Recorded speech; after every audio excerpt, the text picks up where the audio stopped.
ও কান্দে বলছে পরিণাম ওই দেহ নিয়ে আপনার চোখের পানি ফেলতে হবে সংসারের মাঝে। সুখ জিনিসটা থাকবে থাকবে না।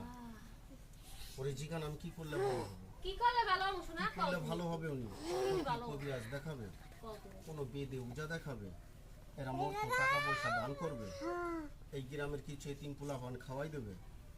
আমি নিজে কোনো চিকিৎসা তদবির তাবিজ দিয়ে গেলে উনি ভালো হবে? কত সংসার ভিটা বাড়ি রেখে এক দেশ বলে চলে যাবে। ভালো মাই মুরব্বি কিছু খাওয়াই দেবে, কোনো ডাক্তার দেখাবে, বেদে উজা দেখাবে, কোনো গারুলি ফকির দেখাবে, কবিরাজ দেখাবে। ওকে জিজ্ঞাসা করো তুমি কোনো চিকিৎসা আমাকে দিতে তুমি পারো? তুমি কি চিকিৎসা আমার দেবা শোনা এই রোগটা ভালো করার জন্য তুমি আমার কোনো এই জায়গাটা চিকিৎসা ভালো করে দেবা ওনারে কিছু পারবা দিতে? পারবে আমি দেবো? কে দেবে? উনি যে হাতে করে